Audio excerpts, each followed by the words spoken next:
It's an honor to present tonight's speaker. Geoff has had a long history with the Walker Art Center. He lectured here in 2001, and most recently he was a part of the graphic design now in production show. He was born in Calgary and received his BFA from the Alberta College of Design, and then went to CalArts in Los Angeles to get his MFA. Even as a student, Geoff won awards from the Art Directors Club and ID Magazine, and soon was directing BC Boys' underground culture magazine Grand Royal, and in 1996 started Champion Graphics, which is his design studio.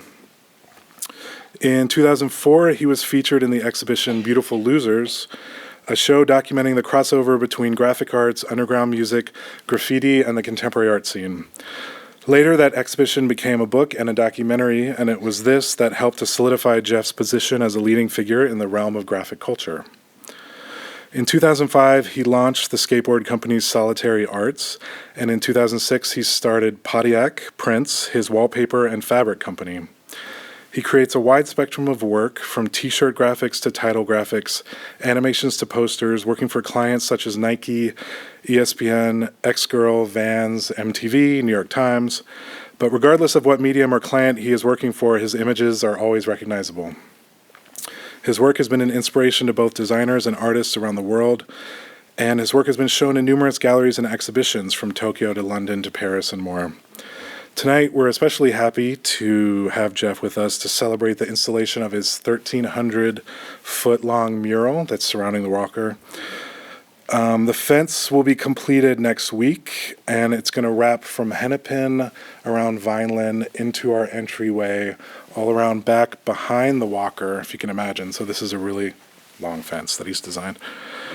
When we were looking for someone to create an artwork for the site fence, Geoff was a really very natural choice. His images are graphically simple, always clever and unexpected, and they feel equally at home on a t-shirt as they do on a canvas, often presenting mundane situations abstracted into elegant and endearingly relatable portraits. His design embraces the process of making, and at the end of the day, Geoff makes work that makes other people want to make work. So please join me in welcoming Geoff McFetridge.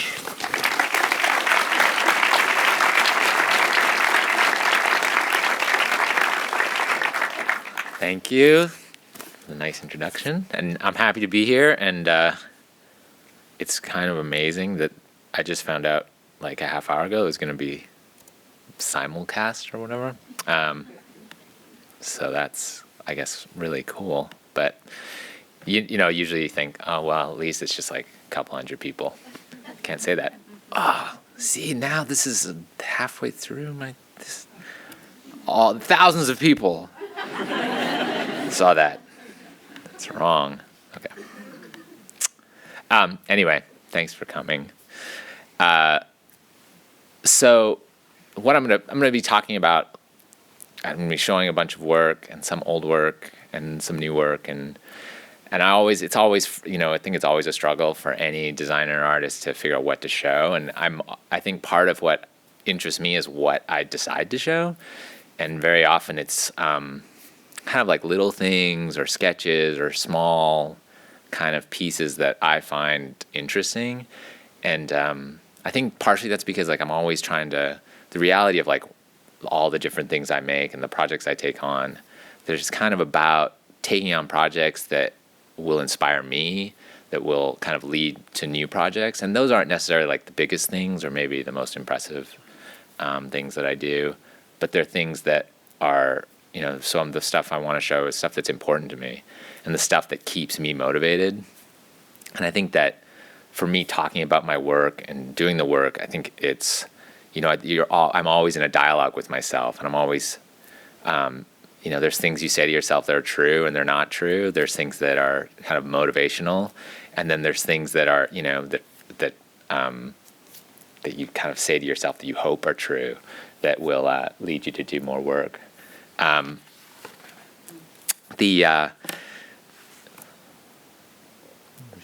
Going. But I think it's like it's hard sometimes to separate those things because, you know, I do work as an artist and a graphic designer, and there's this kind of separation between the two things in the world. But to me, it's all one thing, And most of it's rooted in drawing or this kind of like very basic procedure, kind of like idea making. And then from there, it goes into different mediums and to projects and out into the world in different forms. But in the reality, it's like this very simple process. And I think I'm, often when I talk about my work, I'm confronted with this idea of like, oh, are you an artist? Are you a graphic designer? Or how do you operate? And in the day-to-day, it's not an issue. But when I talk about my work or if I write about my work, maybe it will come up. But I think that, from the very beginning, like I'm going to show a few older pieces that are like the very beginning of the work that I'm doing now. They are kind of like the sketches for what is my kind of like currently what I'm doing in my studio. So this is, so these are pieces like from a poster show I had in '99. Like probably last time I was here, I showed these pieces. So they're basically really simple graphic pieces that were about like coming through Cal Arts and working in a conceptual way with graphic design, and kind of seeing people around me were doing work that was really smart and full of great ideas, but then you would look at their work and you wouldn't see those ideas. It would be really confusing. So it was this very simple idea of like, well, how can I make like everything that I do, like every action that I make, evident, that every decision or every thought is clear immediately, this kind of like very fast read. And so it was a really, for me, it was like a really good, like, it kind of like made you have to be really responsible for the work, and you had to really stand behind what you were doing. And so for me, it came to like just doing stuff that was funny or was kind of, insightful or something. But it was it was almost like an exercise. So I would take drawings from my sketchbook, and then I would take like a piece of writing and like put the two things together. And so I made these works that were poster works that became installations. So these are shows that I had George's Gallery in like the late 90s, like around 99, 2000. This was called The Rock Machine. So this was kind of taking it a step further, of taking those kind of graphic images and making fabrics and prints, and taking the fabrics and like covering, like making these sandbags and this couch, but then also stretching them on stretcher frames. And the Rock Machine is a street gang in Montreal that's actually really notorious and terrible. But I thought it was just they have a great name. It's called Stoner Forest. So this is kind of working with this. So it's like making cartoons and kind of graphic imagery. It's kind of like, and using it in an installation setting. This was a billboard I did. It's around 2001.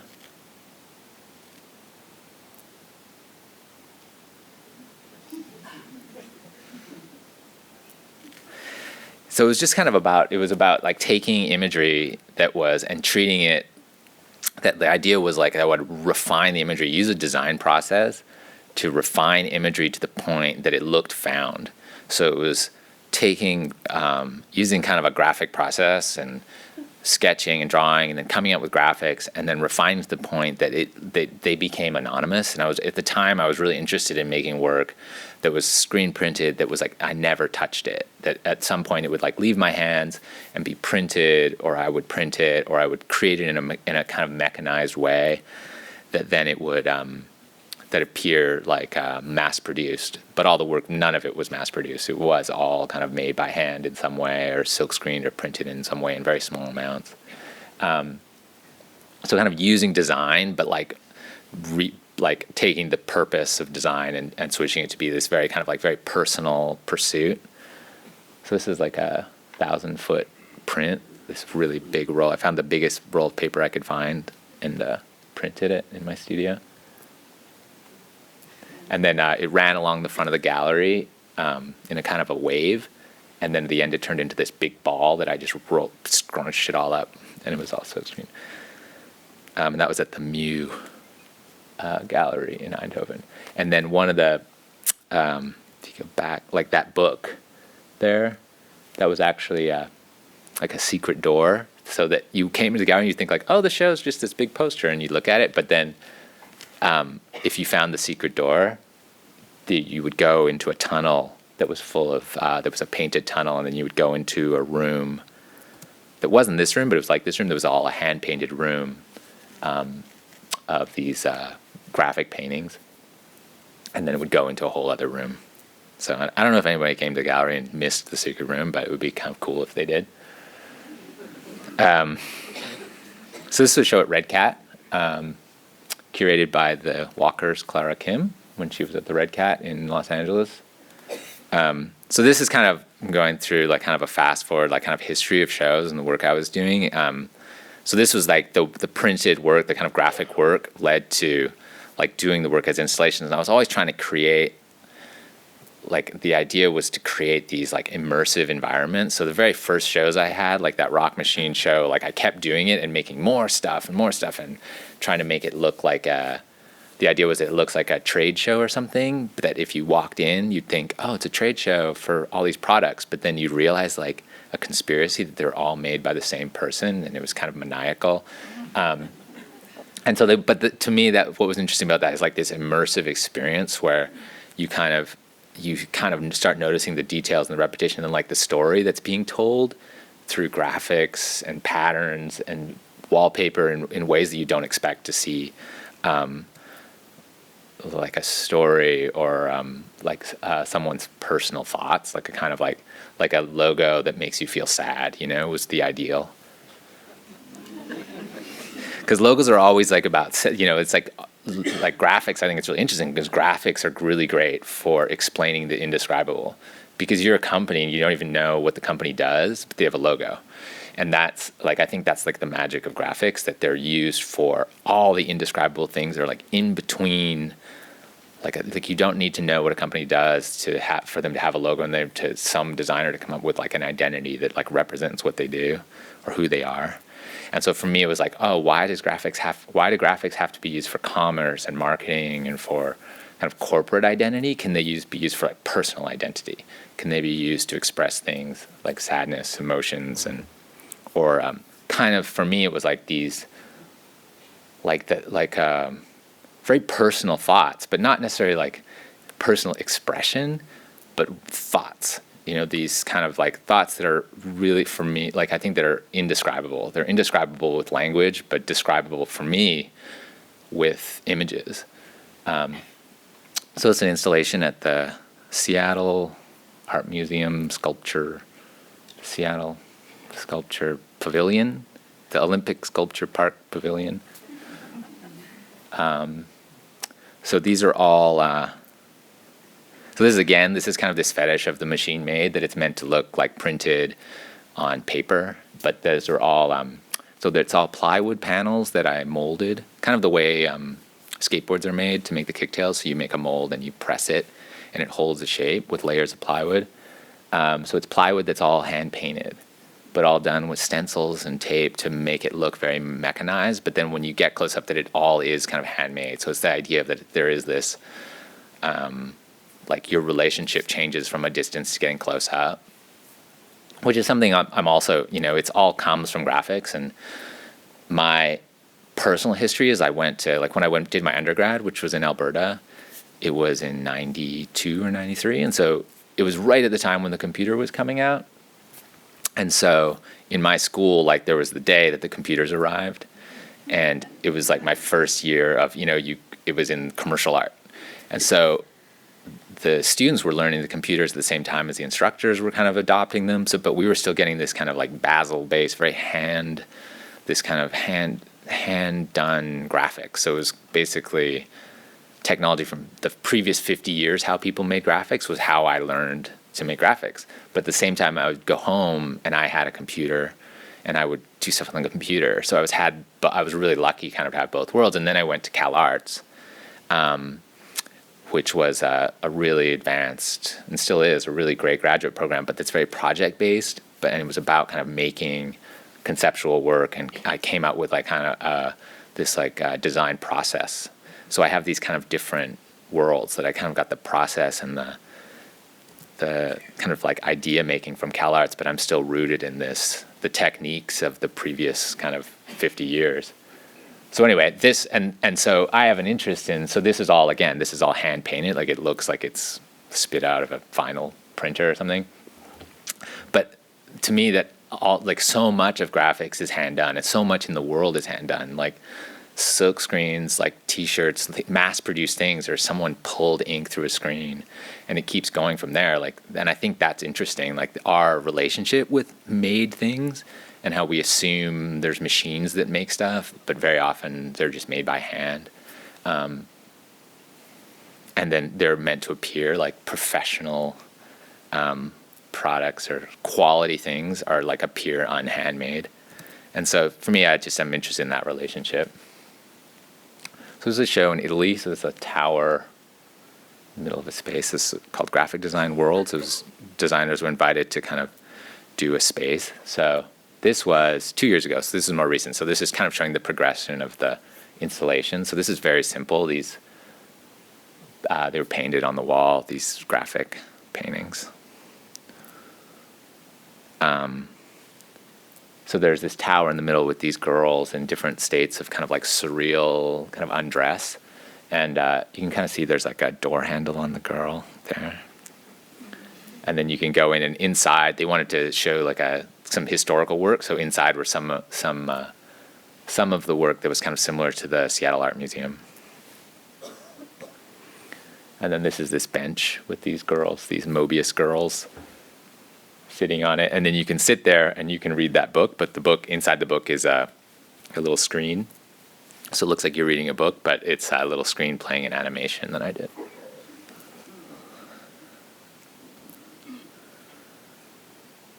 And then after that show, I did this, it's an installation I did for Art in the Streets, which was at the MoCA in Los Angeles. So it was a street art show. But there were some people in the show that weren't really street artists like me. So this was the idea was to create it. They wanted something skatable in the front of the shot, at the front of the show. So it was like a skatable installation. So this is this Infinity Kilroy, and then it becomes skated. And so this is all made of steel, like painted steel.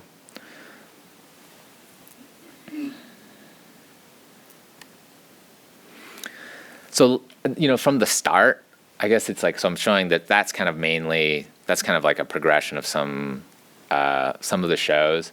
At the same time, I'm doing commercial work through this entire thing. And one thing that I think is interesting is like very early on, like the idea was kind of like to do the work side by side, like to be kind of doing commercial work. And I'm always interested in taking on commercial projects. That I think that's part of like the motivation. And it's like you take work that's paying money, but it's kind of exposed. For me, it was like an exposure to people and exposing the work, and like it's kind of in some ways a strange like laboratory for ideas. But the reality is, which I found out, years into it, was that all the really good work was being generated from my personal work, the work that I was doing for art shows, that was just completely driven by kind of like progressing these ideas and ways of working and techniques through the installations.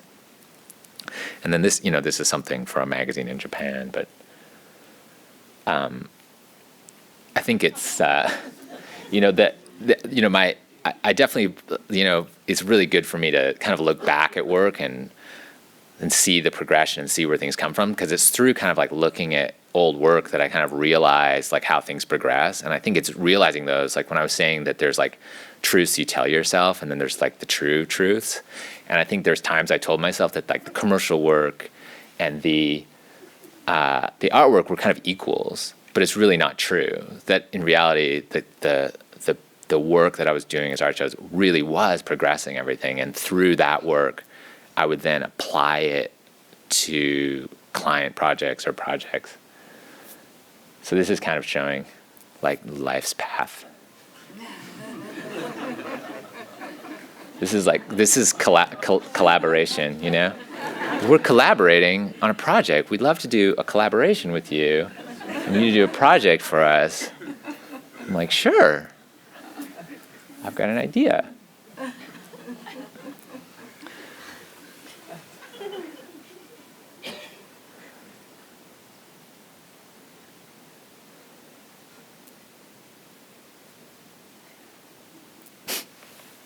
Like kind of giving him a nudge sometimes, but generally the rule was no nudging.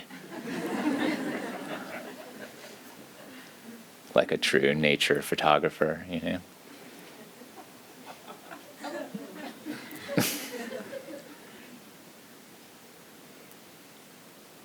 We're almost done.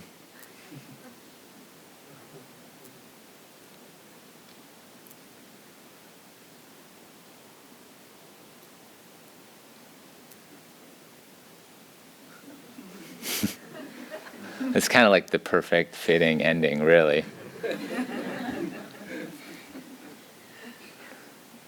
A successful project finished.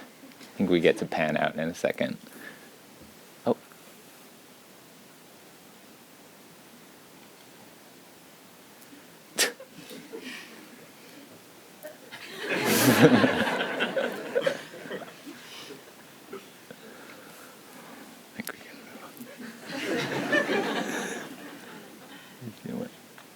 Oh, we're almost. Oh, yeah, okay. I think it's important to see. There's the last.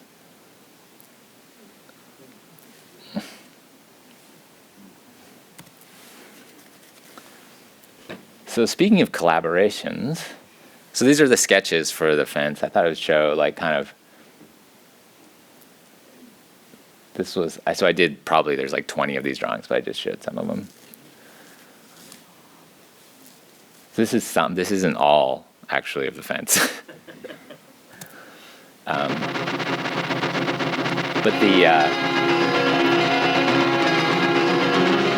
so it was very shocking when I first laid out like what it means to do, because I proposed the idea of doing the fence, and I don't really like to do inkjet printing, but there are some benefits of inkjet printing. One of them is it doesn't have to repeat.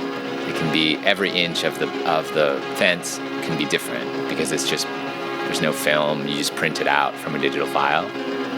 So when we laid out like how much fence we would need in a document, the document's hilarious. It's this really skinny, really, really long image. So immediately I thought, oh, it's like a film strip. So you laid out a film strip. So I thought of like the idea that it's kind of like if you saw it from a distance, it would look like someone just wrapped, like when you were a kid and you were in school, you had a film strip, that it's like more like still frames, not like a film, but it's like still frames of different things that the teacher would wind through, at least when I was a kid. And so that was the original concept, like something else that's long and skinny. But I do think like what's interesting to me was, I think like this is a very rough animation I did that shows all the imagery and how it works together. And this is not the final thing, but this is basically how the fence works, that each image works next to the image beside it. But the idea is that when you're just walking on the street, you don't see it. You don't see it like this. You don't see it as an animation. But you do the animation in your head. That when you go down the street, and you'll see it when you leave, that I think that I like the idea that someone, if you just see the relationship between like kind of A, B, and C, you start to do the animation in your head, and you start to kind of complete the imagery, and you start to, there's this kind of participation.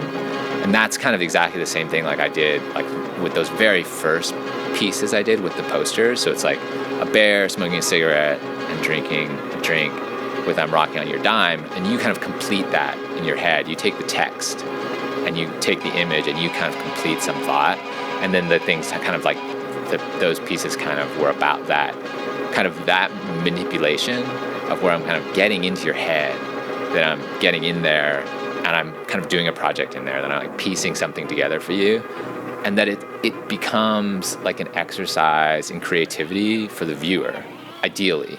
For me, it's like putting, that for my work, it's like about putting you kind of in the mind of a creator, that there's like, you see the process, like everything is evident, that like all my ideas are clear, and that in that way, so much of my work is kind of about creativity, that it's about being a designer and the process of design, because it's all evident. And also I think that's like why I'm drawn to like really simple imagery and just drawing, because drawing, like literally you see the mark, you see each place where I was, you see the footprints. Like if I went back it's there. So even if it's kind of imperceptible, or if you don't draw and you might not think like that, it's all there. So it's kind of like in the fence, you can, if you kind of go to one side of the fence, and then maybe you don't see in the middle, but you go to the other side, if you start piecing together like, oh, this whole thing connects, like this, you are starting to think like, oh, how can I connect that image on the far side, like physically the far side, with the block or whatever, with where I am now. And you start maybe connecting those things, and so you have to kind of create an idea, you have to create a thought, you have to create something that's making that connection. And so it becomes kind of a creative process. It becomes this maybe a kind of like a chemical, like a little like experiment in your head. But that, by making it clear that it's a film strip, then maybe that'll make that easier to do for the viewer. But for me, that is all, so much of what I do is rooted in drawing. So that is, for me, that's like the drawing experience. And I draw in a very specific way that it's, like I don't like sketch. Like it's about like moving forward, like always moving forward. I guess it's kind of, I learned in school, it's called contour drawing, where you don't look at your hand and you like draw what you see, and you end up with this wonky thing. And so that's not exactly what I do, but it's that concept where it's, you never pick up your pencil and you just move forward. And then so for me, it's like if I were to draw something that I'm thinking, and if it's not right, I don't erase it and refine it. I then just do it again, and then do it again and again. So it's this like repetitive process, which becomes kind of meditative. And that's what the title of this show was, My Head Disappears When My Hands Are Thinking. And that is talking about drawing and making things with your hands, and that's a type of like physical thinking that when you do those things, you kind of have, it's this like mindlessness, that you kind of are moving forward and it's instead of not looking at your hand, you're kind of not looking at anything. Like you're not looking at a model, you're just kind of moving inward and kind of going deeper and deeper into maybe an idea. So the first work I did that kind of related to that was all doodle based. So I was this idea of doodles, and I was thinking like, oh, can you use doodles? Like everybody understands doodles, that doodles, like people do doodles. So it's something that I'm always thinking about the person like looking at the work. So as everyone is a doodler, like if you kind of start communicating in doodles, it becomes this image that like a type of work that you can manipulate. So that was Virgin Suicide's titles, and I did a lot of work around that time that was all doodle based. And then then there's the other extreme, which is just like crazy drawing, that it's like mass drawing. And about how, like, for me, there's another type of drawing, which is like mass drawing, which is like you just are overcome by almost like a mandala or like an excessive drawing that you can lose yourself in, that your eye will travel through. And by your eye traveling through it, it becomes an experience. So that's kind of back to like me wanting to kind of create an experience or create like a story within a single image, so that it starts to feel that like within a drawing, I like that like something it's almost like something happening, that it's, I do graphics and I do paintings and drawings and then animation. And in animation, it's like what drew me to animation is you can really make something happen. But at the same time, I feel like it's something that you can do with drawing, and there's almost like more leeway. So that's something I did as a tribute to Maurice Sendak that was for the New York Times when he died last year. But, in all these drawings, I feel like that the Maurice Sendak drawing is kind of like the same as this. There's like this idea that there's something happening. This is a project I actually did for Target to design these like wallpapers and displays for their children's department. But it's all based on my own kind of work. And it's based on that idea that there's this kind of like you're kind of overcome with detail. So this is kind of showing how I think that there was a time, like I kind of went from the doodle work, and there's a time I was doing kind of really trying to do drawings that were like really basic. And there's this idea like every drawing I wanted to do, I I wanted it to be like, so that the person viewing it would have the feeling of like, I could have done that. And that was like, I was obsessed with that idea. Like, so not drawing badly, but drawing so simply. But then I found that it was actually limiting, that it was, like I was becoming a worse drawer. And so then I kind of went the other extreme, where it was can I do drawings that are that kind of thing, like they're so involved, or that it becomes more that they're like more distinctly the way I draw, like getting more down to the root of like, well, how exactly do I draw? And it's kind of that thing of not lifting the pencil, and a kind of, it's a kind of specificness to like how I do a line that became more interesting kind of maybe 10 years ago. So this is a carpet I did for the Standard Hotel in New York. So the idea was that like it's in the Standard Hotel, and that the hands are all kind of like, it's all touching, and it's kind of like friendly and sensual, and that it's this idea that like kind of like all these like dirty things are happening in the hotel rooms at the Standard Hotel, and then you come out and you see the carpet and you're like, ah. But it's like a friendly dirty. So this is a collaboration I did with Heath Ceramics. So Heath is a very really like historically important mid-century ceramic producer based in Sausalito, and I was excited to do a collaboration with them last year. So basically, but what I did is just painted on some of their ceramics. So I wasn't like really doing any making of pots. But this is, back to the kind of like my head disappearing when my hands are thinking. This was really like I always like to do projects where you basically can't go back.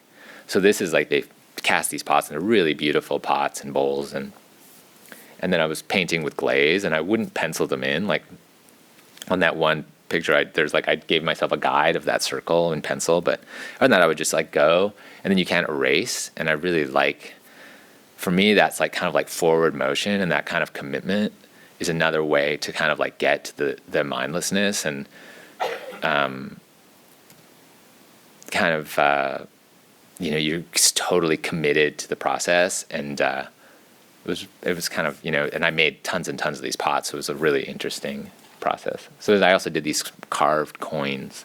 So this is very small. So the idea was that they're kind of like Roman coins, but they have like skateboarders and strange stuff on them. So then some of the just recently I got back from Japan, and I took made some new work. I had the show last year, and then with Heath, and then I had the show again in Japan. So this is some of the new work, and wallpaper and drawings and things at a gallery called Play Mountain in Tokyo.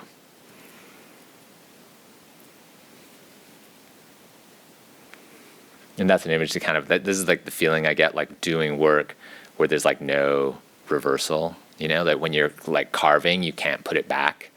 And so I think that it's for me that I'm always putting myself, I think when you take on projects, you're often in moments where it's kind of like every moment is decisive, that you're making decisions that are like going to progress you forward, and you kind of have to be.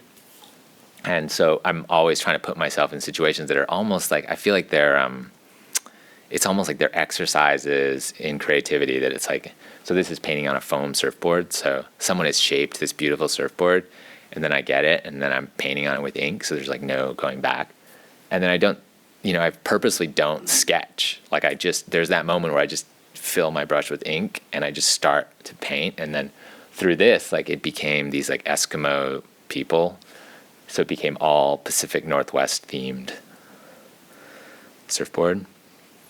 And through that, it came out of just putting the ink down. And for me, it's like I'm always trying to put myself in that situation that is kind of like heightened, I guess it's a heightened type of creativity for me, which is, another reason why I like to take on projects, that these projects, they give, I really like structure, I guess. So you take on a project and there's automatically this kind of structure that it's like going to start and then it's going to finish, and you're going to have to make something in that time. And at the same time, I'm doing my own work, so I'm applying kind of what I'm doing in my work to this other thing, and then these moments of kind of commitment and decision making, you know. So I'm kind of always like, for me, when I'm in the studio, I always want to be like making decisions, that I want every moment to be like the opposite of like wishy-washy or waste or something. Like, I want it to be very direct. And then I make tons of work that's about that. Oh, this is kind of out of order, but it's okay. So kind of around the time of deciding that I was becoming worse at drawing, I decided I was doing all this animation work, and I decided that what I needed to do was do hand-drawn animation. That kind of like everything I was doing in my graphic work, in my print work, I guess it could be called, kind of was leading me to be that, well, why is the animation, like I was doing kind of digital animation, so that it let me like, oh, it should be drawn animation. So this is the first project I did. And kind of all the animation I've done since has all been hand done. So you no longer care if it's another day.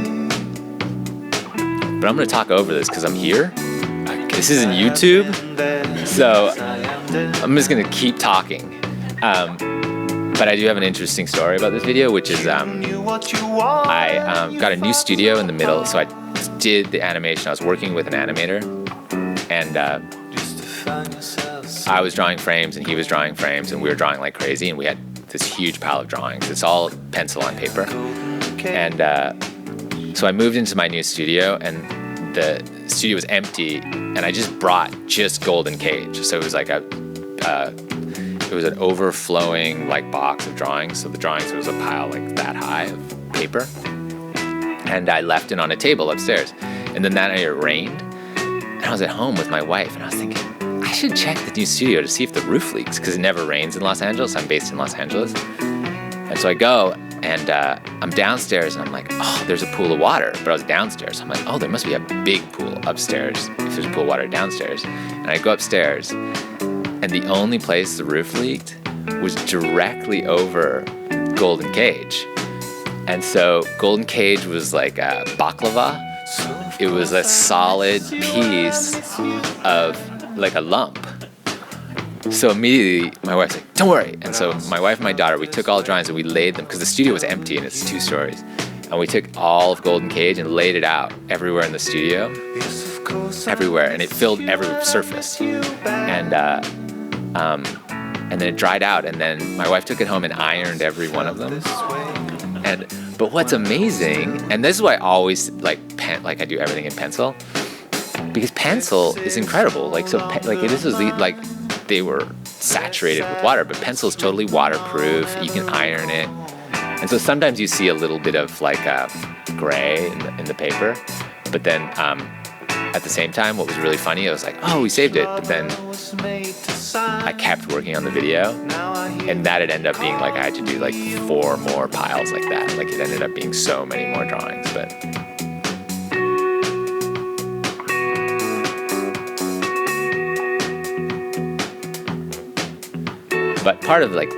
you know, the upside is, you know, part of what drew me to do hand-drawn animation was I'd been doing animation for I don't know, since around the same time I started doing shows. I decided like I was going to do shows and animation, but I was led to animation because of the computer, because the computer made it possible to do this thing I've always wanted to do, I feel like, since I was a kid.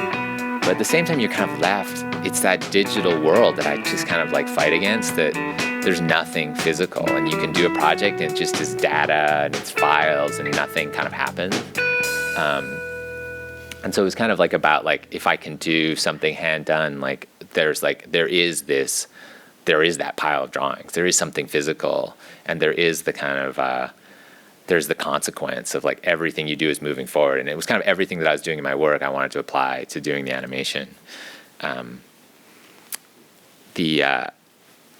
So you know, one of the things like I was kind of talk about kind of creating imagery that feels like cliches, or like cliches that you've never heard before, I've said in the past. So it's like the idea of like coming across a cliche that you have just don't know, but for some reason it feels like you've seen it before, or images you feel that you've that are like I've taken it from somewhere. But the idea is that everything in my work is invented, that it isn't necessarily referencing anything, but it's just referencing kind of like a common language, or this, that the language that we carry around with us.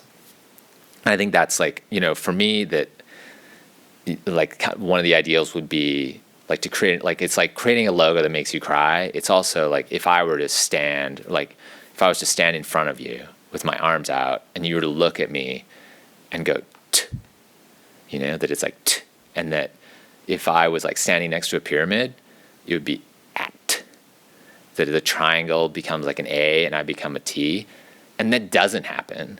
But then the space between like actually typographically A and T and a pyramid and someone standing with their arms out by their side, like that whole zone in between there, this world of kind of like this kind of like plasticity, I think, of language is like the where I operate, that there's these kind of like steps in between that is like kind of like a huge world where there's visual things in our world that we understand and language that we all share. And that language might not be written language, typographical language, but it might be the language of graphics, which we've been sold like every day. We are, people market things to us, or we grow up with graphics, and this kind of like visual world around us is like educating us to understand how to read things. And we're always being told, like, read this. Like, oh, this logo, it's going to give you a hint about what our company does.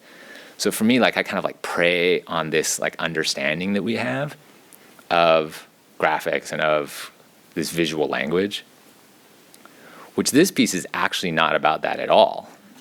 But it helps to explain that idea. What this actually is when I was a kid, I would have hallucinations.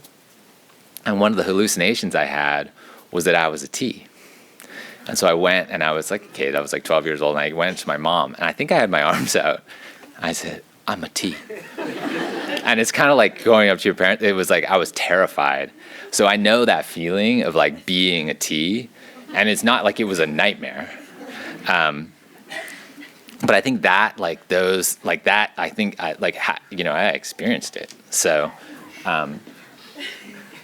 so for me, it's like kind of like, so there's this like interplay, between, so for me, like this is a piece that I did like around the time it was part of that billboard. So this is like 99. So this is the idea of like graphics.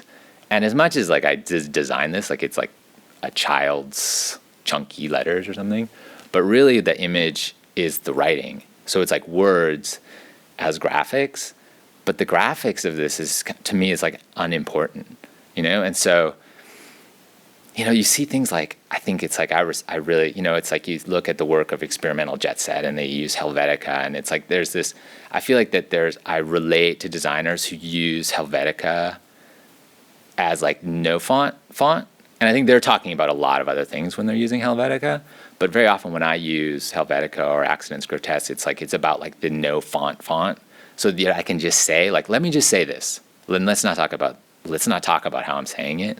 So let me do graphics for you, but let it not be about graphics. And so that's why I did this. So for me, it was like doing hand-drawn typography. So for me, it was like, this was about like, I'll do it in the most childish typography I can come up with, so that we can just kind of skip over the typographicness of it. But that what I'm saying is the graphics. So this is kind of that same thing. Like if I'm if you looked at a pyramid or a mountain and you went, and that idea that shapes can rhyme. So can you make a poem out of shapes that, that like a fake mountain, a real mountain, a logo of a mountain and a triangle, or kind of whatever that relationship is. So this was trying to do a poster, based on the idea of rhyming that's kind of unfinished. I continuously worked on it for a while. So sunglasses kind of rhymes with a Mobius strip, which rhymes with like 4 points, which rhymes with a cube, which rhymes with a dice, and so on. So it's kind of like trying to get to an idea where there is like visual poetry.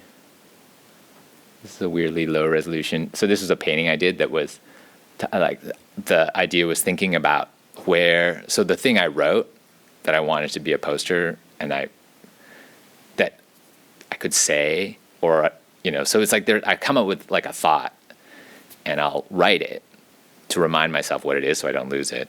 But then that thing could be written or it could be a graphic. So this thing was, can I make a poster? Can I make an image, a painting? This actually was a painting that's where the apple becomes the core, or the difference between an apple and the core.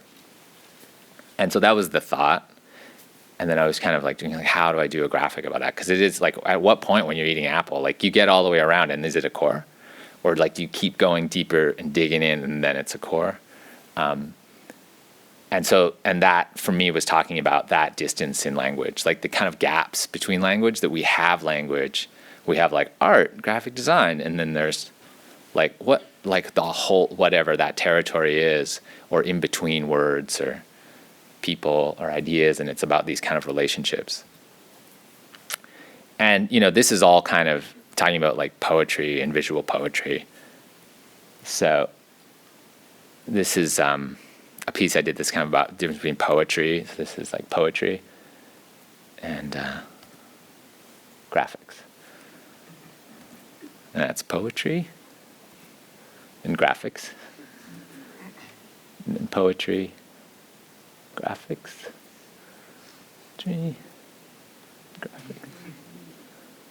So that is what like interested me when I was starting to do, like, the writing was kind of taking over in aspects of my work, was this idea that, like, when a poet sits down to write a poem, like, you don't invent the language. Like, the language exists, which I thought was interesting compared to a graphic designer. Like, when you sit down and you're a graphic designer, like, you can, like, make up words and letters, and you could basically, like, invent this language. But when you're a poet, like, it's so great. Like, you just, like, there's a set of words, and you just kind of, for me, like, poetry also means, like, rhyming. So, like, there's only a certain amount of words that rhyme. So it's for me, it was, like, one of those, like, again, that kind of, like, limiting thing. Like, oh, this is a good exercise. Like, can I just do this with poetry?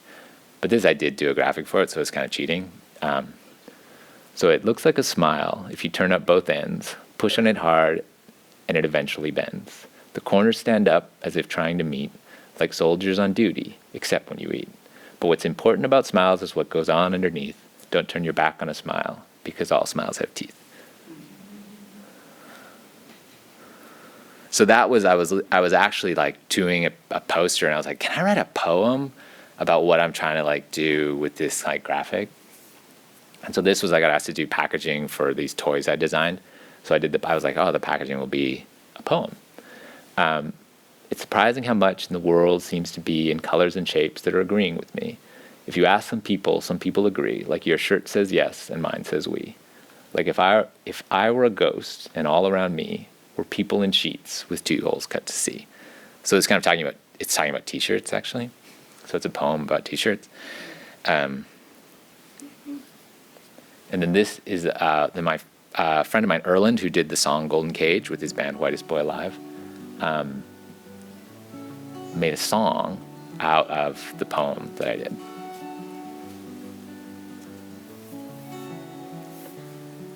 It's really quiet. How much in the world seems to be. Colors and shapes agree with me. If you ask some people agree. Like your shirt says yes, and mine says we.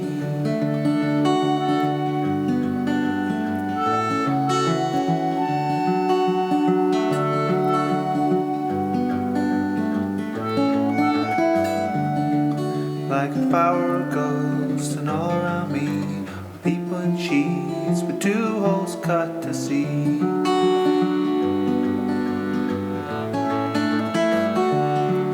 Like if I were a ghost and all around me, with people in sheets with 2 holes cut to see.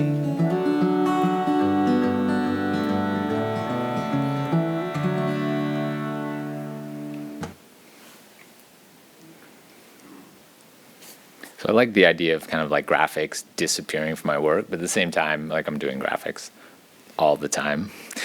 And I think it's, like the reality that is, as much as I like writing poetry. I often think like when I'm doing the lecture, I'm thinking about things I want to say in the lecture. I'm like making notes for myself, and I make the notes, and I'm like, I could draw something. It'd be so much easier for me to draw what I want to say, and like for real. And it's much easier for me to express kind of the ideas with drawings, like, or maybe two drawings next to each other, like something kind of happening, like comparing two things, which is very often what I do. So there's like always kind of two things happening in what I do very often. It's very binary.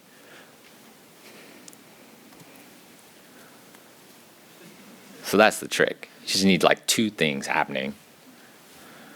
But that is, the other, I think that I use, like there's a lot of imagery that I use in my work that is like repeats, that it'll be like hands or pencils or like heads and I think what's interesting that I feel like there's a lot of, I think that's what that's obviously what you see in the work, but for me that it's almost like ironic that like I create this work that's kind of like impactful with these like very simple images, but the only reason that I use the images I do is that they're so generic, that I'm trying to find like the Helvetica of images. I'm trying to find like images that they're like non-images, like a pencil.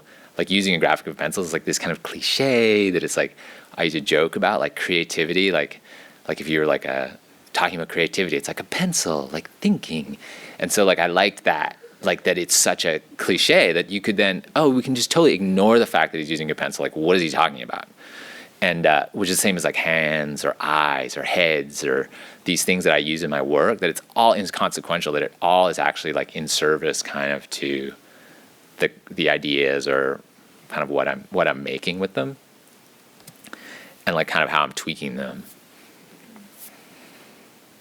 So it's kind of showing like how over time, so like over a span of like 10 years, I'll basically use like the same image. So this like kind of like melted guy head, and it really is it's just about like saying, like it's like saying me maybe, but it's also maybe saying like it's drawn in a way to the point where I'll like draw it and refine it to a point where it's kind of like everybody, or like kind of like you looking at this and me, or maybe someone or however like the kind of like broad spectrum of a head could express something, but that it's about kind of like just kind of like losing yourself. And so that's like kind of back to like the hand-drawn typography, that it's about like, can we just ignore the fact that these are graphics and just kind of like skip to some like faster read?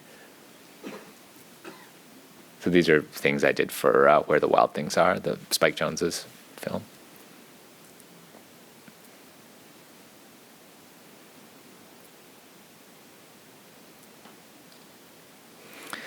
At the same time, there's like, for the period of, since I was here last to now, there's some images that I'm still kind of working with or refining.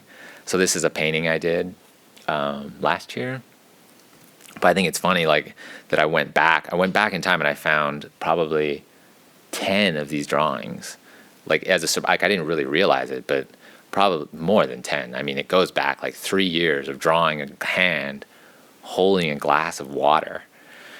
And like, when I say like when I'm talking about like, like the images are like the Helvetica of images that are like you just using to try to express an idea. Sometimes it's like the idea, when I say idea, it's not exactly an idea. Like a hand holding a glass of water isn't exactly an idea, and it's not really interesting. But for me, like what is like why I'm drawn to these things, I don't know exactly, but I wanted to capture what I want to capture in a hand behind a glass of water is not like what it looks like. Obviously, I could sit there and take a glass of water and put my hand behind it and draw it, but I never did that. What I did was sit and draw it and try to imagine, like, how would that happen if I imagined it?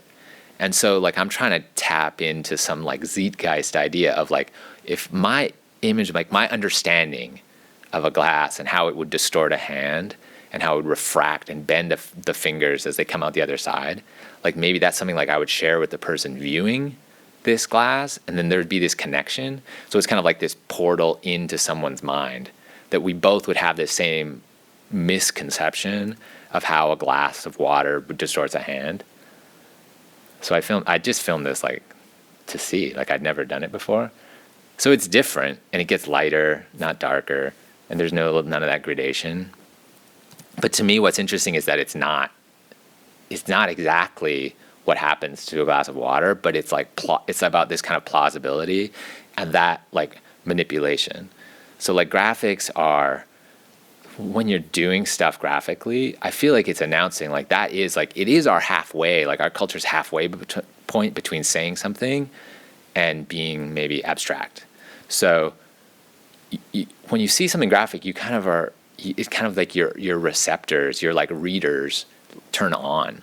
So the idea is that I want to make something that's graphic enough that your readers get turned on, but then what you get given is not unexpected or almost nothing. It's almost just a breeze of an idea or a thought, you know? But that's enough. And that's kind of like, I want to take up that space.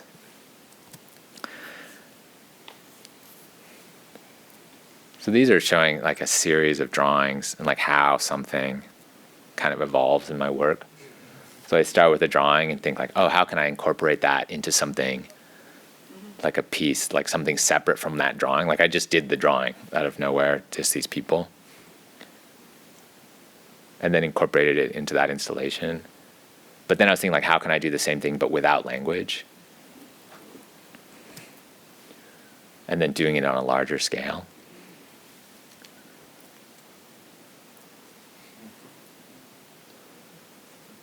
So this is kind of like using like, can I use, so it's like, there's like the super simple like reductive images, like it's like a head or a hand.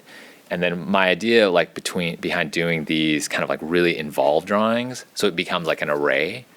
And an array is basically the same thing as gray, you know, that it's just, it becomes the shape very easily. So for me, it's like, how can I take like the most detail and make it like nothing? Like, so how can I make all these people and it's just, you just go people.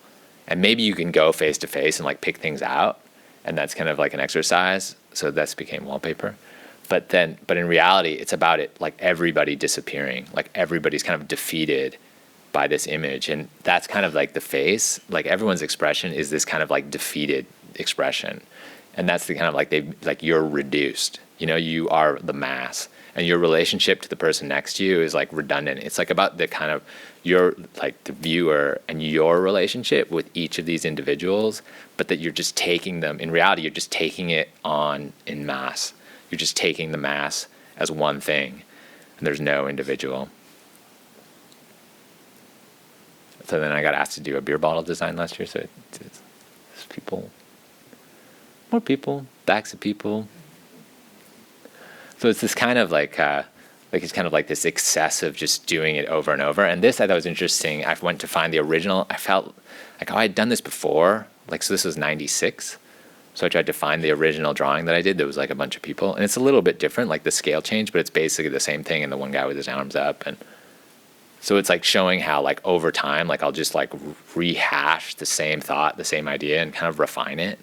And for me, like in the way I work, like working, taking on commercial projects and doing projects on my own and doing projects like the project for the Walker, is like finding myself in places where I can develop work over a really long period of time and just have these kind of like threads that continue rather than this kind of like staccato, like this, then this, and then this, and then this. That there's like a very consistent like evolution, so that I have time to like work something through and kind of takes things to a level that like they could go. Kind of like the way I draw, like it's like not lifting the pencil, like kind of moving forward and not throwing things out, like that there's kind of no waste, that everything kind of goes back into the system.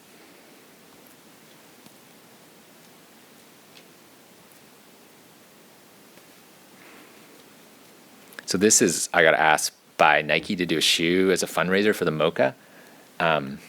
And so like working with people like Nike, it's great because they have like resources to do things, so you can take on, which is another great thing of collaborating with people, is that there's like, you can do things that you wouldn't be able to do on your own. So the idea was to do shoes made out of paper, but that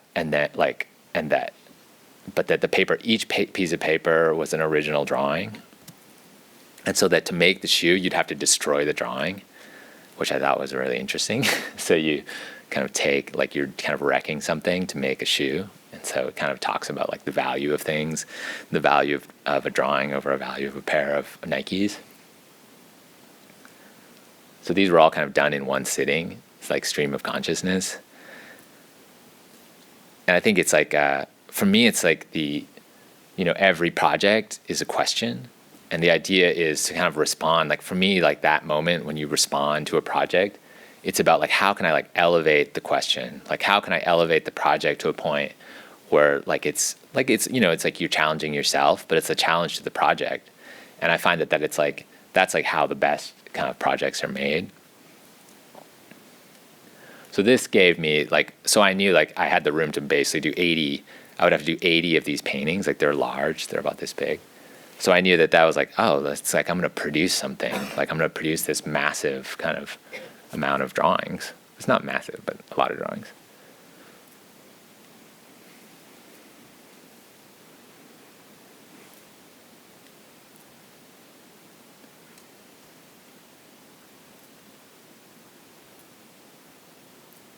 So it's kind of the same as doing the pottery. Like there was just like, you just do it and don't go back.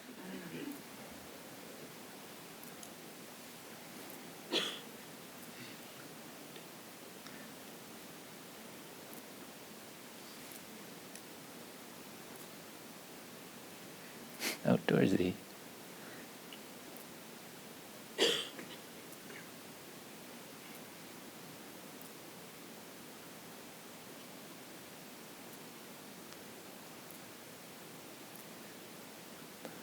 So this is I think the culmination. Like so the prospector, like a lot of it, like so a lot of those images are dealing with like the West, the idea of the West, and how far you go in the West, and skateboarding, and so it's like Lewis and Clark and going west.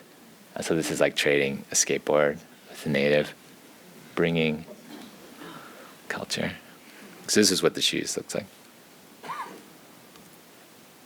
So then with the shoe, you get the image of the drawing that you wrecked to get the pair of shoes.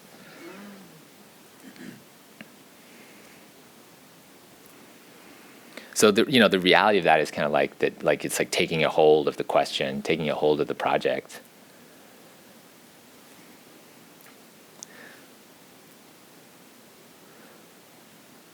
So to me, this one of the things I think is kind of interesting is the idea of magic. And that magic is, magic in some ways is like it's a similar process to graphics. Like there's like a question involved that, well, basically like when you're doing magic, you stand up in front of someone and you say like, I'm going to do magic. So you announce that you're going to do magic, and then you basically do a trick. And I think that's another, like it's kind of another use of language. Like, so magic uses the word magic to make itself work. And so that it's just a trick, but by saying, like, calling it magic, it changes the entire experience. And I think that's like so much, that's like kind of exactly what I do in my work, that it's like what I call it or how I'm like presenting the things is so much about how I feel the relationship I have with the people like viewing the work. And I guess I'm always thinking about that. I'm always thinking about, like, when I'm doing the work, I'm thinking about the person like looking at it and that experience, and like what I'm kind of like doing with that person, that individual who's going to see the singular image. And so, I think that it's like magic, like it kind of like preys on our understanding of maybe like physics or light or like tangible things. And I think that I play with the same things, this idea of like tweaking what is tangible and what is understood and like manipulating it for my own purposes. And so, for me, like what's interesting about the image is that, like, where is she? And like, is she anywhere? And that painting, but those previous two images are paintings, acrylic paintings on canvas. And the last painting of the girl with the dress came out of this drawing. So it was a series of drawings where it's the same idea as the film strip fence that's going to go around the walker, that it's like you do the animation in your head. Like, do I need to animate it? So it's basically animation, but you do it. You kind of decide, I'm going to start it on the top left and it's going to go to the right. And she disappears. And this idea that, magic. I guess it's also like I think of puzzles. Like when I do puzzles with my daughter's 4, so she has like some really simple puzzles, and for me, like as a grown up, and I look at the puzzle, I see it as like, oh, that's Miffy riding a bike when it's in pieces, and then when I view a puzzle as the finished image as well as those pieces, and I feel like that is kind of like what I like to do with images. It's like I view, there's like I view, like I think of people looking at the work as people who are puzzlers. They're people who they have the ability to see a puzzle as pieces and as a completed puzzle, but I want it to be on the verge, that it's like the images are almost falling apart, they're almost not there, that they almost are just the pieces, but that in the end it is that puzzled together.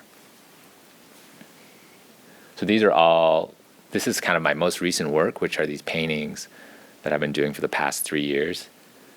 That to me, it's like a culmination of kind of all the kind of exploring of graphics and language and kind of and imagery, that it's like all these paintings they revolve around images, but the images are that like found language, that it's things that maybe I've seen, that maybe they're like things that I've sketched from life or like I've seen in the world, which this happens to be.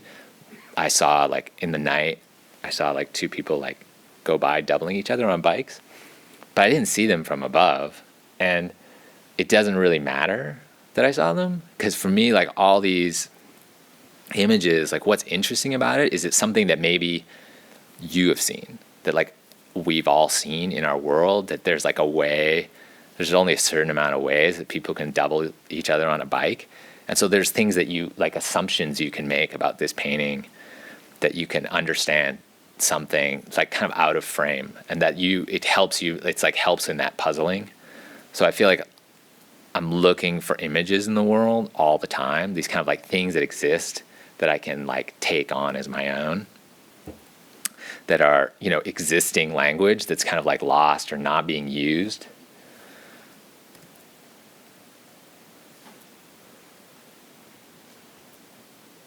So in some ways, like all these images, it can be explained maybe as like ordinary, but for me, it is like kind of about language. Like it's like our culture of language that's like everywhere, that's visual language. I was talking about this last night, and I was thinking it's kind of interesting that when I do projects for clients, like they make you sign you sign a contract, and it'll be like the usage. So like the usage means like, oh, we can own this image forever, everywhere, in everything. So like if I make something for you that's unique, then you have it forever. And it's kind of intense, but I mean, they don't take into, like, I guess someone could make the same thing by accident and they could then go after them or something, but the thing you make, they own. And I think that in my world, like I'm doing that's what I'm trying to do. Like I can relate to them. Like I understand, like, oh, totally. Like I'll sign that because I understand, like, cause that's what I'm doing all the time. Like I'm making things that the ideal is like to make things that have never been made before, but not because they're so difficult to make, or I never could think of making that, or someone else could never think of making it. But like when I take my Vans, and I actually, like, these are all the Vans I own, and I made like this circle of them, I was like, has anyone ever done that before? And I feel like no. And so like that's like the magic. It's like, yeah, like, so I'm like signing the contract with myself, like I own this for all perpetuity in the universe forever, and then I do a painting of it, which is like a way of kind of like finishing, I guess, that thought. But when I did it, it's that experience. Oh, that's cool. That was the actual thing. But that's the kind of, that one was really difficult, actually. So I know nobody has done the temple of Vans. This is very advanced. First, you do the circle. But yeah, so it's like kind of like, the idea is like to take, like, can you take something as mundane as like hands? Like we all actually physically have hands. So like it becomes like rough territory. Like, is this like an image that is mine? Like, is this an image that no one's done before? And I don't know, but that's kind of like the goal. And it's to kind of find these. It's like kind of like ready-mades, that it's like these things that are found that exist in the world, and like I'm repurposing them. So this is a show. Those are the San Luis Obispo, the University at San Luis Obispo, their gallery.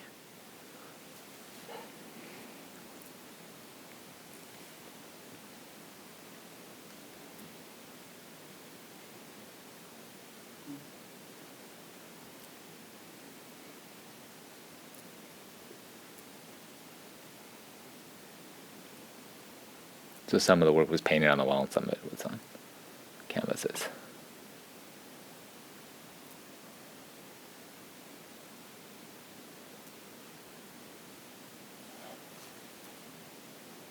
So the newest work is kind of about these, like they're very, these paintings are super matte, and they're done with paint, like from doing animation, like all the materials I use, like the pencils and all the paper I draw on is all animation stuff. So it's stuff that was like the paper was designed for animators so that you can see through it. So when I did Golden Cage, like you can see the drawing you're doing, and then you can kind of see the one underneath it if you flip it.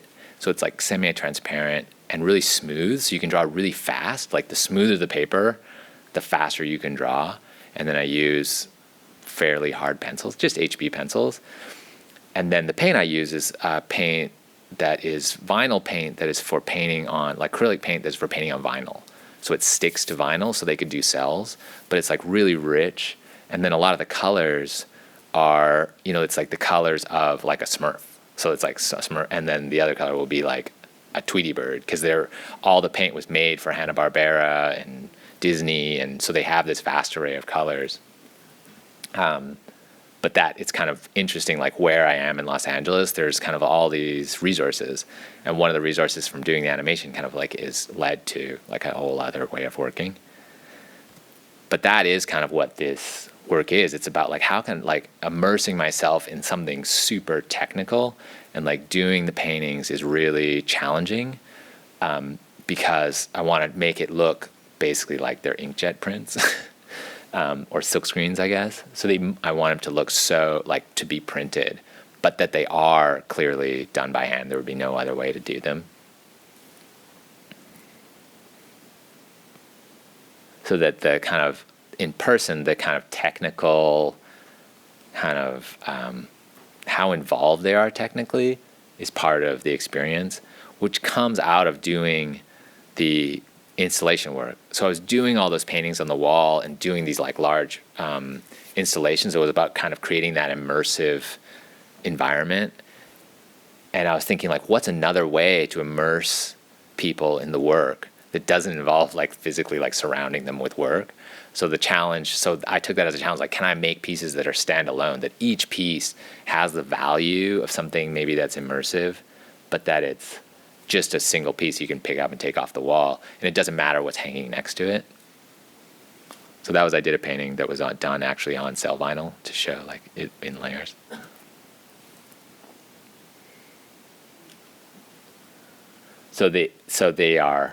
This was from a show called Us as a Logo,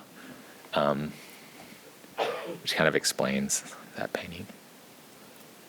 So it's, they're kind of individuals kind of coming to grips with abstraction and becoming abstract. And there's this kind of, for me, it's like a kind of brutality that it's this, like how graphics manipulate, like graphics can be used to refine and reduce the world.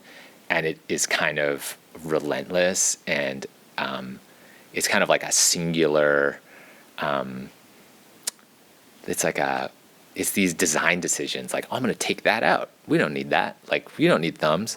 You don't need like a nose. And that kind of, for me, like so much of the work is about how we relate to each other, that it's like, if I'm doing people, it's about like the relationship of people. So this is, and so like by reducing things or showing people kind of dealing with abstraction. So this is kind of the idea of like taking an abstract painting and like making people like having to carry the weight of abstraction, being involved in it and being like crushed by it, or the heaviness of these shapes. And that like how far can I stretch this like the viewer's like understanding of a situation. So like these people don't have, like the guys don't have legs. And they're holding up this girl, and they're holding up the girl, and her experience, like her being up there, is a cliche. Like if you're being held up, like I actually saw this, like, so they were doing like a trust exercise, like it was camp kids. And so like for her to be held up while she's doing that, like while she's up there being held up, in her mind are all the images she's seen of other people doing it. She doesn't feel like, I'm the first person to do this. This has never happened before. This is awesome. She's in her head, even in the back of her head, she's experiencing it through all of the other times she's seen it or other people have done it. And that's like, at the same time, when by me doing a painting of it, like I'm tapping into our understanding of that and what that means and our participation in all those activities. And that, you know, in some ways, maybe that can create like a paradigm shift in our own kind of thinking. So that's the end.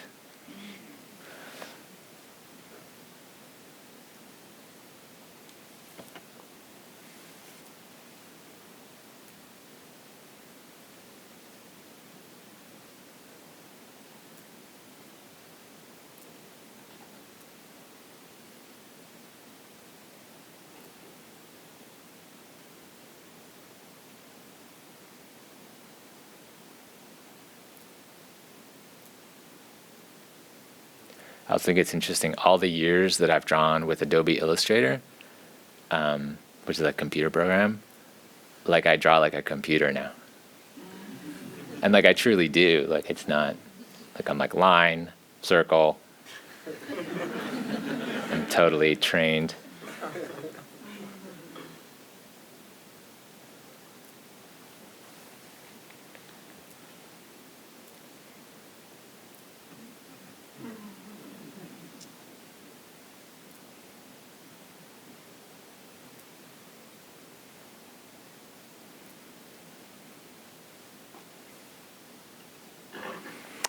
So thank you.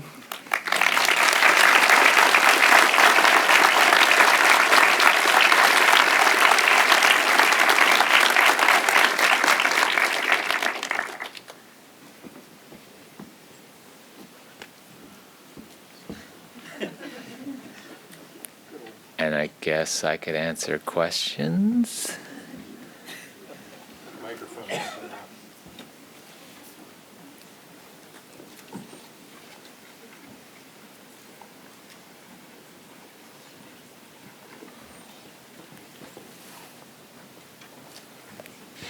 Thanks, Geoff, for coming here and sharing your process.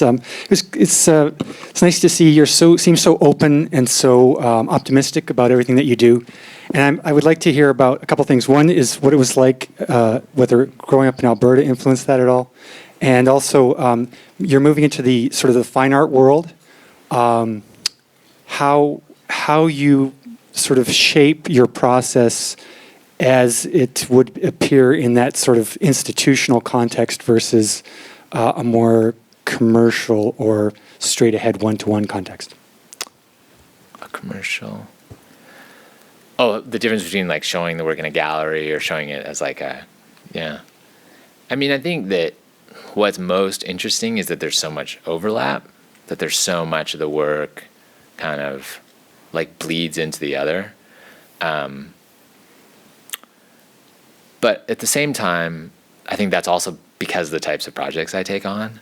Like, and that the reality is I take on very few like real design projects. Like I take on open-ended projects that require the use of graphics, but I don't necessarily take on like design projects where it's kind of like deep kind of problem solving, intensive kind of refinement of a piece that'll succeed in a specific, you know, like it's very, like there's a, you know, because I know when I'm really working as a graphic designer and it's different when it's like really graphic design. But, you know, for me, like definitely, I think it's, you know, when you talk about your work, you say things like, that's what, it's hard for me to explain, but I said it at the beginning, like you say things about your work, but they're not necessarily true. And like one of the things that I came to grips with over the years, there was a few things that I think are really important to like seeing my work and understanding it over the past like 15 years of developing, was that first off, like all the best work came out of the work that I'm just doing as like artwork. That like as much as I have done cool projects and worked with interesting people, I feel like the best work came out of work where I was just like kind of confronted with like making something. And that is generating the work that was maybe interesting commercial work. And that also, like I'm kind of, over the years I'd done a lot of those installations and work in museums was kind of how, like I've spent more time doing work in like non-commercial kind of institutional settings than in like galleries where the work is for sale. And that I found that I wasn't supporting myself over the years with the artwork in sales. And so for me, that was like, oh, like I should like, because I didn't really have to because of the way I was working. But so for me, it's like interesting, like, oh, like, is there a way to participate in the art world by, okay, doing work that I can sell? So like doing the paintings on canvas and selling them.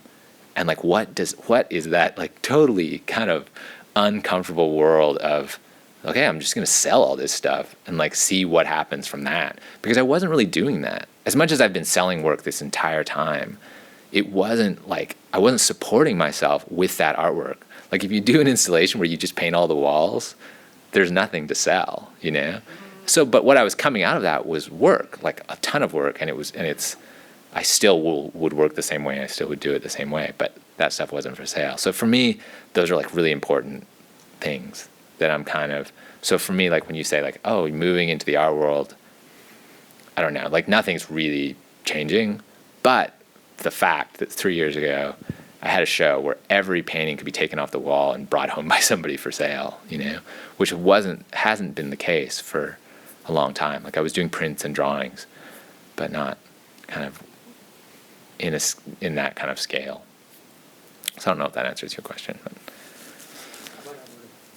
Oh, Alberta. I mean, yeah. I mean, I grew up. I mean, I grew up in a place like I grew up in like the suburbs, so I grew up in a place where like there was like nothing, then there was a street, and then they built our house, and we had no neighbors, and then people move in, and then they'd build more houses, and then we'd move to a different house, and like behind me was prairie, but in front of me was like a suburb, and like everything was new, there was no history. And Calgary, Alberta, where I grew up, you know, it was like 100 years ago, it was a fort with like made of sticks. And I think about that all the time. Like I come from this place where it's like everything is new, and it was up to me to be kind of inventive. And then I had a lot of room to like invent, and everything had to be like imported. You know, it's like you live on a space station. Like everything had to be brought to you, you know, like cultural wise. But this, you know, but I rooted it out, and I found the things that interested me. And then I was in this totally arid space station environment where I could really think kind of freely, and I don't know. But definitely, I mean, like that work, like the paintings on the Nike shoes, like that is kind of about like so many of those paintings and drawings. Like I was just drawing them free, just kind of like stream of consciousness. But they are like looking at them, like every one of them is kind of about the desolation of growing up in the suburbs, you know, because the minute I'm drawing something, because it was related to skateboarding, that project. So the minute I'm doing something about skateboarding, it's about that.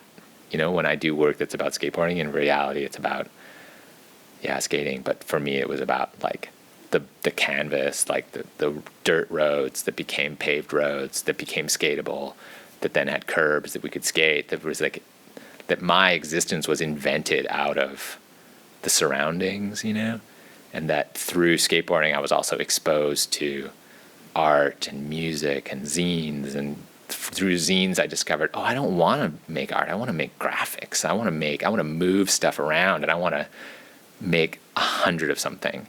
You know, watching a zine come off my dad's photocopier at his office was amazing because it was repetitive, and there was a big pile of the thing, and I wanted that to go everywhere. And So that had to do with how I grew up and where I grew up. But yeah.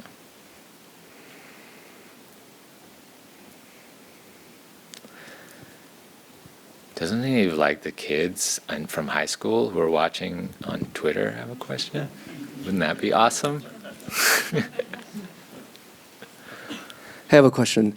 It's a two-part question. Do you throw anything away? And if you do, where do you throw it away? I recycle. Yeah, what do you mean? Like actual stuff? Yeah, I mean, you produce so much work. Oh, yeah. Are there things that, over time is just, there's no place to put this stuff? Yeah. I mean, I have so much stuff. I have really a lot of stuff. But that's kind of the beauty of drawings, because you can put so many drawings in a box. It's unbelievable. Because I produce the amount. Because part of like what I do is also it's like very, very quick to make. So like if you sit down for a few days making stuff, you end up with like a massive pile of stuff. But I have a real system of working. I mean, I don't know if your question's serious, but yeah, I mean, I throw stuff away. I put drawings in the recycling because it's like I have I'll do 3 versions of something, and at some point it's like I can't keep all the versions of these things. Like it's just got to keep the good one. But I also have a system of working which is like in notepads. So I have these large pads that are coil bound. So when I'm working, kind of working, I work in the pads because then it's like a hard drive. So I can go, like I'll date a pad when I start and date it when I finish. So I can, and I don't have a great memory, but I have a really amazing memory to remember something I've drawn or thought about. So I can think like, oh, I did something, and I can go back to a drawing or some project and remember that place and find it in the pad because it's all chronological. So it'll go jump around from project to project or show to show, but that it's all in a pile. So I have this big pile of notepads that's like a kind of like a analog, super analog database, and it's compact,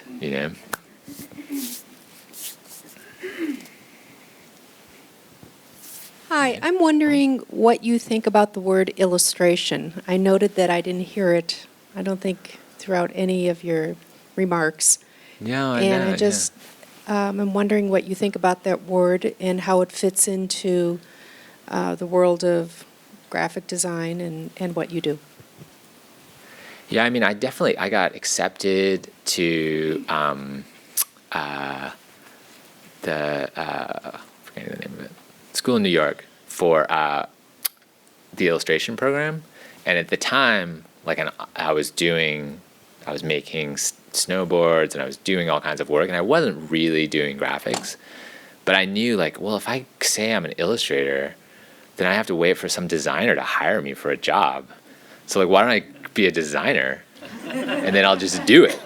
So definitely what I do, I guess it could be defined as like when I went to school, like across the door, on one door it said visual and the other door it said communications. And then you kind of went through the middle. And I mean, at least I did. And so I think that was, and I was educated in illustration, and then we'd take a course in illustration and design and typography. And so that's the way I've always kind of carried myself. But definitely like when I'll do something for the New York Times, or I just did an illustration for The Atlantic. So when I'm doing that, I'm like, oh, I'm illustrating. But then I don't really, other than that, I don't know. Like it's like it is like if you're an illustrator, like it is kind of like deciding like where you place yourself. Like are you generating a project that revolves around like that's you're kind of like hired to complete. I don't know. It's weird. I mean, it's like illustration is just used to like it doesn't have any purpose even for illustrators. It doesn't help them. Like it's that thing, like if you're a magician, you say it's magic. Like saying you're an illustrator is like the opposite of that. Like, cause it's like not helping you in any way communicate better or to explain to the people around you what you're doing day to day, So like I don't know why you would ever call yourself an illustrator or call what you did an illustration. Like it's, at least in the type of work I do, like I could kind of call myself an illustrator, I guess. But why would I, But, I don't know. I haven't really thought about it. There's probably more to this. I don't want to insult illustrators. So, yeah, I don't know. Does that answer you? I think she has a question.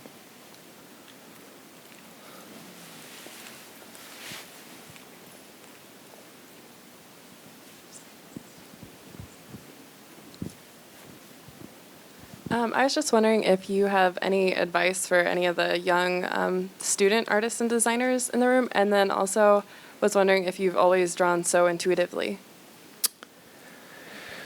Well, with drawing, I've always drawn.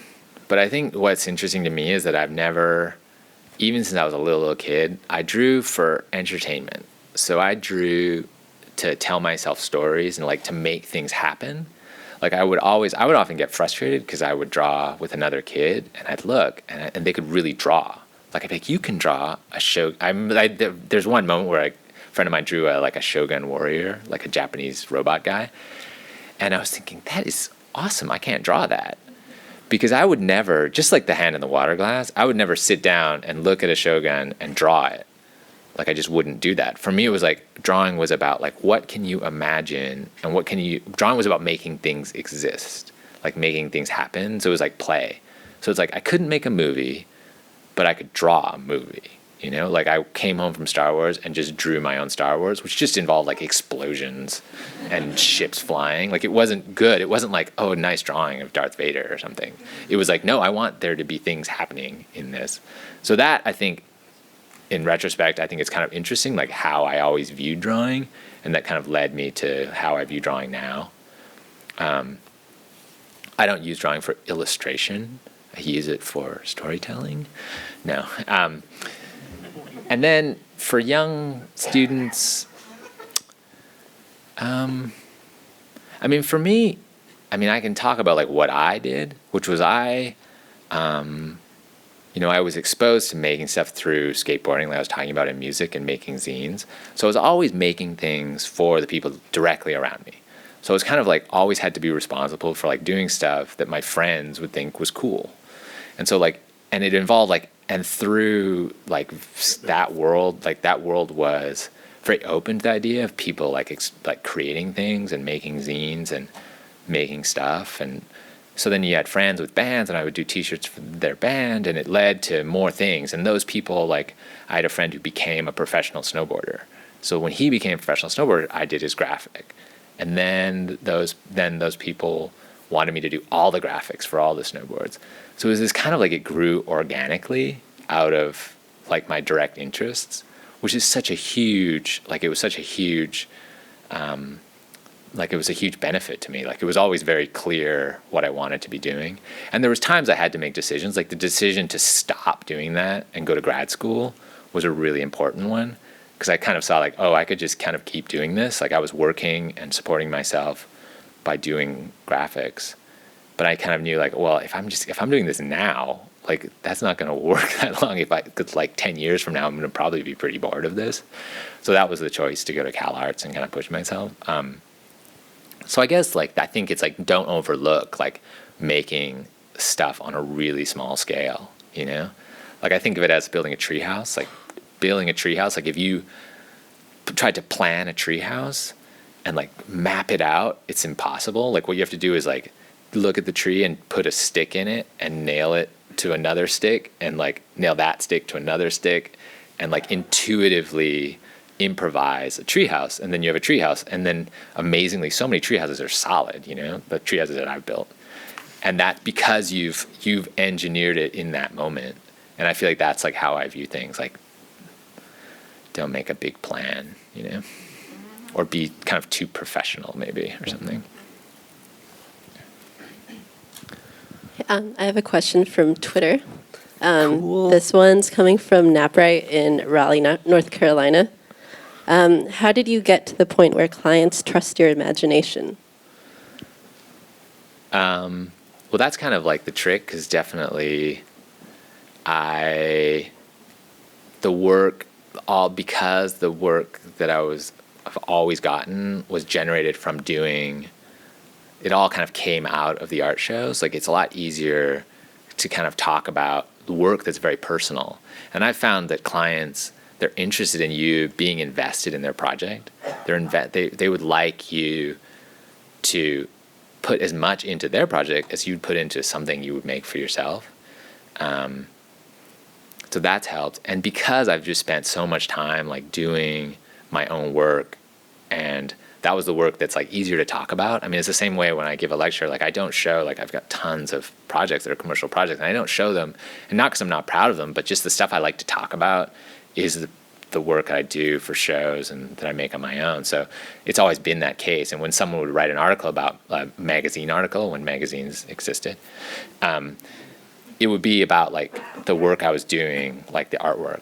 And so that was the work that was going out in the world. And so then that was the work that was kind of being responded to by clients, and that was what people were seeing. So it was kind of like, that's what you know, like it's kind of like you gotta do what you want to do, or you won't end up ever doing it. So it kind of came out of that. So like trusting, I've never had that be a problem. Like I did an experiment, like one of the first projects I did when I was doing the posters that were like text with a graphic image. And I was doing a poster for a client, and it was a very low consequence client. It was a video festival. And so I did like an art video festival. And so I did 3 posters, and one of them was like, it looked designed, it was like talking about the art video festival, and it had images, and another one, whatever, they looked like what you would kind of expect. And then I did one that was like a very graphic can with a can opener, and it just had worms on it. So it was like just opening a can of worms, and just big, and it just looked exactly, I was like, I'm going to take something that I would do for this show that I was physically working on. Like if I was going to do a poster for my show, what would it be? And it was like opening a can of worms. And immediately she was just like, well, that one, like that's the one. So it was like the thing that I totally didn't do for her. It was like I did it for me. But it wasn't like being irresponsible. It was like, no, I'm going to excessively invest myself in your project. Like it kind of, that's the way I viewed it. Like, and I guess it came off that way. And then I've always found that to be the case. Like when I go in that direction, it kind of works that way.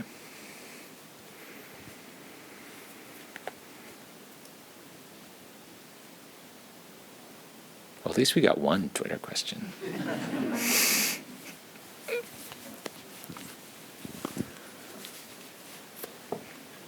Thank you.